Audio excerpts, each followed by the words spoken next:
Hi guys, welcome back to 100% Marks. So this is a match preview for the upcoming game against Aston Villa at St James's Park. Course 3 o'clock kickoff tomorrow at St James's Park as Aston Villa roll into town. And looking at this game, Aston Villa are going to be coming to St James's Park, currently sitting 15th in the table, only 3 points off the drop. 12 games played, 12 points to their tally. It's been a pretty turbulent start to the season for Aston Villa, of course, with 3 draws, 3 wins and 6 losses. The clouds have started to clear a little bit over Villa Park, however, of course, with a 4-1 demolishing of Brentford, of course, in their last game at Villa Park, and of course, following the news of Unai Emery as well, who will be the imminent arrival as the club's new manager, but he won't take charge of Aston Villa until the 1st of November, so he will not be in the dugout for the game on Saturday tomorrow, the 3 o'clock kickoff at St James's Park. But looking at it, Aston Villa haven't won at St James's Park since that infamous game back in April of 2005, of course, when they picked up the win at St James's Park in a 3-0 win. And the reason it was an infamous game as well is because it's the exact game that Kieran Dyer and Lee Bowyer both had the scrap on the field. They ended up both getting sent off, so Newcastle ended the game with only 8 players on the field. Not a great time for us Newcastle United fans, I've got to say. It wasn't the best to see 2 players scrapping on the field, but them days are in the past.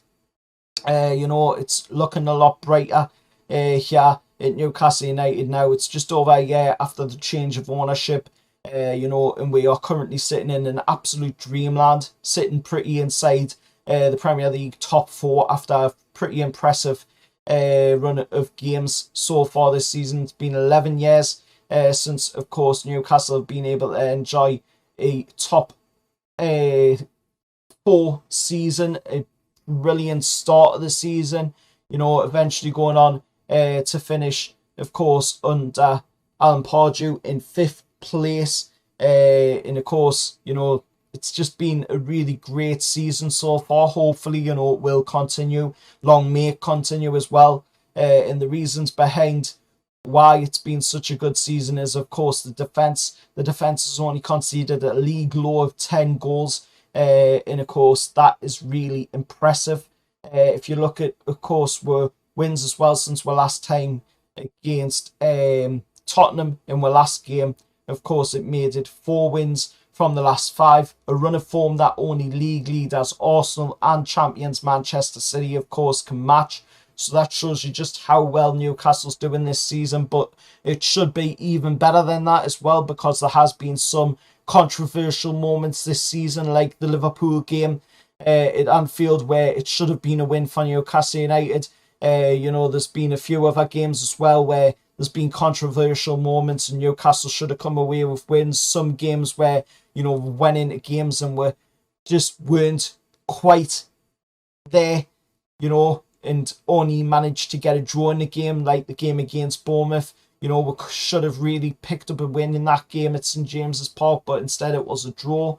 The game against Brighton as well, that should have probably been a win. We weren't quite there that day. We only managed to get the draw in the game. But looking at it, it's been a pretty impressive season.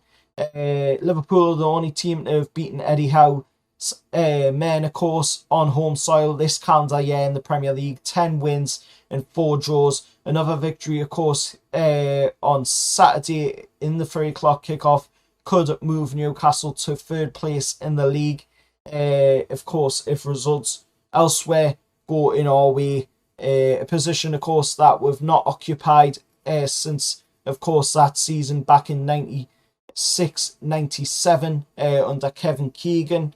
So that just shows how long ago it is since we've been able to occupy that 3rd spot. There was a little spell during the Bobby Robson period when we were in that 3rd spot. We did finish in that 3rd spot as well during Bobby Robson's period at the club as well as manager. But this is a game where, we can go into it. We're the big dogs here. We're the big team going into this game. Aston Villa are the underdogs in this team. You know, there's nobody really expecting Aston Villa to win this game.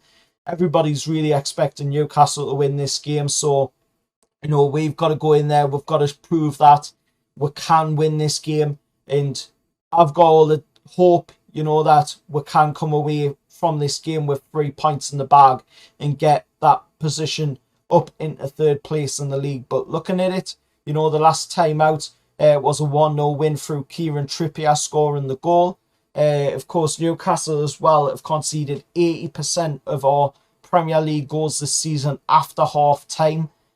So, you know, that's a stat worth looking at. A player to watch, like I say, is Kieran Trippier. He scored the winner in the last time we played at St James's Park against Aston Villa. And apart from an unbeaten record against Aston Villa throughout his career, 3 wins and 1 draw, he'll be charged with stopping Danny Ings, who returned to form with a brace against Brentford, part of a run of 6 consecutive goal-scoring appearances without defeat as well, 6 wins.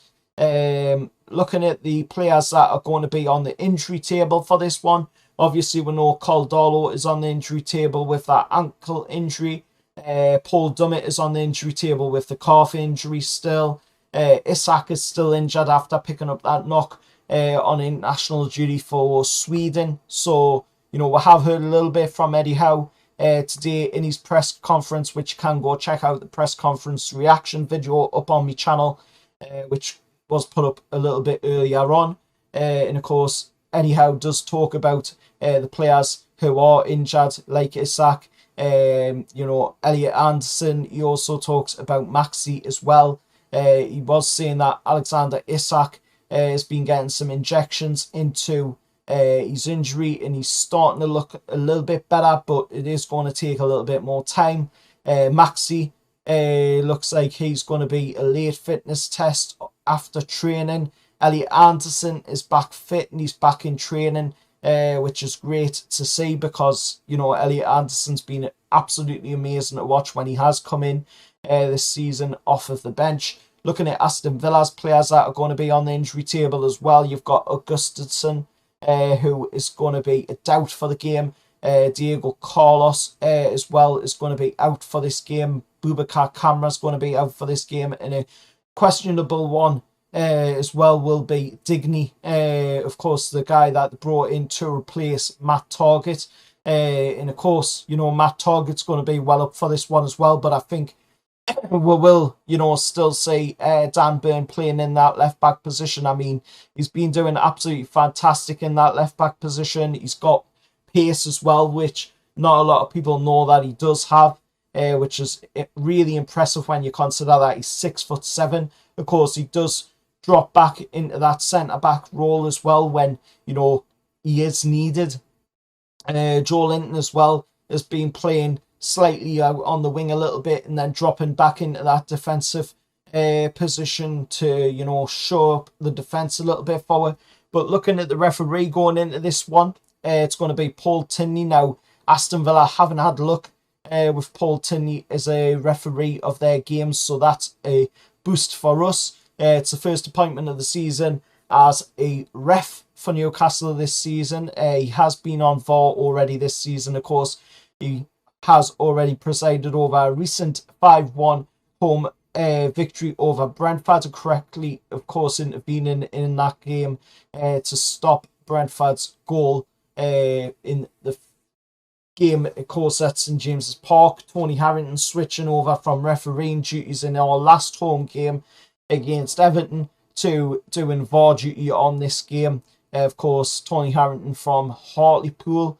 And, you know, we were able to witness as well 4 times last season Paul Tinney being the referee on home soil. Of course, for a PL defeat to Chelsea, draws with Southampton and Watford, and of course picking up a win against another team that wears claret and blue, of course, in Burnley. The past 6 meetings at St James's Park against Aston Villa, like I say, you know, they haven't won in the past 14 meetings since that infamous game back in 2005, when, of course, Kieran Dyer and Lee Bowyer, both seen red for having a scrap on the field. But in the past 6 meetings, Kieran Trippier, of course, winning 1-0 for last season. The season before that was a 1-1 draw with Jamal Lascelles picking up the only goal in the game. Dwight Gale, the season before that for the 1920 season with a 1-1 draw. And of course, Dwight Gale picking up the only goal in the game. The championship season of 16-17, of course, seeing will win 2-0 with Gouffran and an own goal by that guy, Henry Lansbury. Of course, the 15-16 season seeing we're drawing 1-1 with Colaccini picking up the only goal in the game, and the 14-15 season seen we're win 1-0 with Papi Cisse picking up the only goal in the game. Of course, there's only 4 games left with this game included, of course, before the World Cup.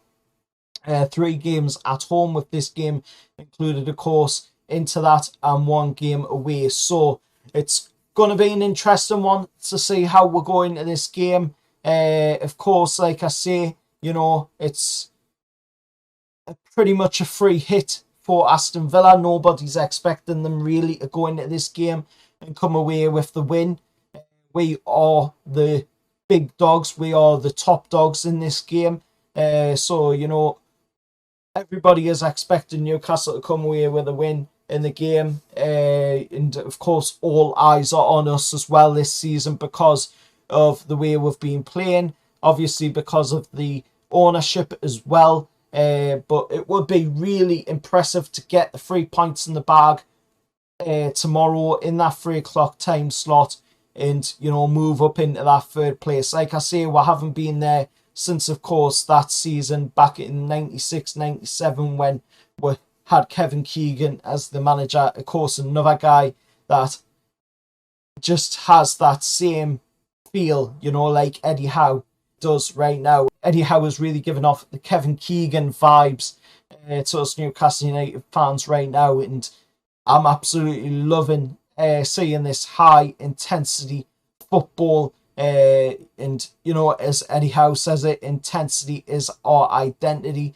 and that is the way it is been this season so far. Like I say, you know, 4 wins from the last 5. A run of form that only league leaders Arsenal and champions Man City can match. That in itself right there, you know, shows you just how well we are performing this season, and we probably should be even higher than 4th as well if the results went in our favour at Liverpool, if not for the controversial decision there, and in the other games as well where there was some controversial decisions, or, you know, we just weren't quite able to get that finishing touch to finish the game off and pick up the 3 points, and only managed to get draws in the games like the game against Brighton or the game against Bournemouth.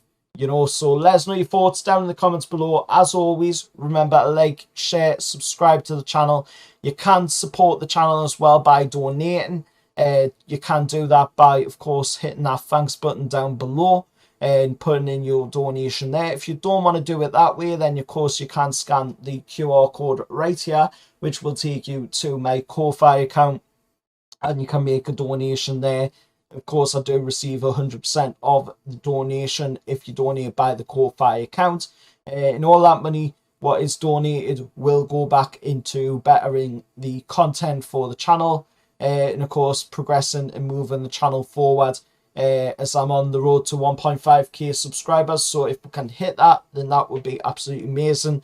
Then we can go from there to 2k and so on and so on and so on. Let's try and get this channel to a massive height. Until next time, take care of yourselves and how are the lads.